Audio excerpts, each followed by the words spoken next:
This version of tape is called a Basketweave, and again is used as a base level of tape for other versions of tape to go over the top.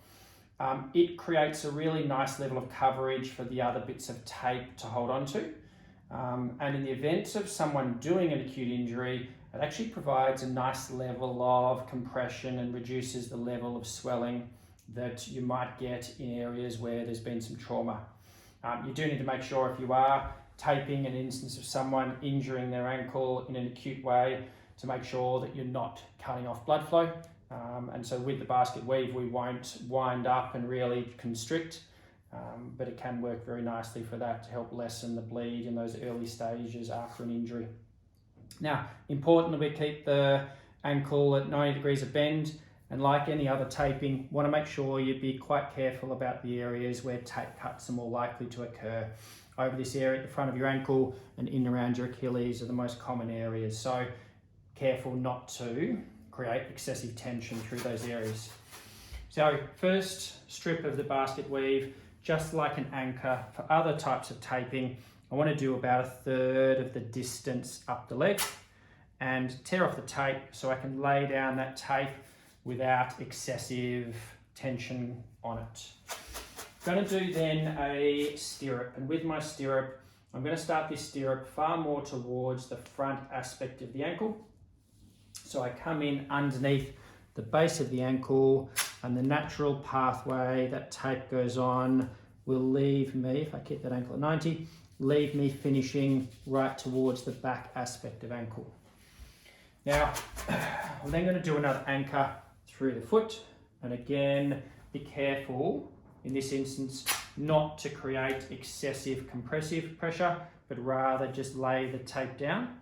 So I've got an anchor at the bottom and anchor at the top. And what I do with, again, holding the ankle at 90, with this weave is like the stirrup that we go underneath the foot. This creates a stirrup from my anchor here. I'm really careful about pressure around the Achilles and heading back to the other side of that anchor point. Now this is where the weave comes in. So I've done one under and one behind. The next one goes under again. This time I'm going to start towards the middle and come up and finish more towards the middle again. Sticking that tape down. Then I'm going to do my next version of this anchor at the bottom. So you can see the end. I'll start this instance on the inner aspect. I want about 1/3 to 1/4 overlap of that tape. Again, be careful about coming around the Achilles. Just laying that tape down rather than pulling hard. And finishing again on this base anchor. And then the third of the stirrups, I'm going to now start more towards the back to come around and finish more towards the front. Work out distance for that and lay that down.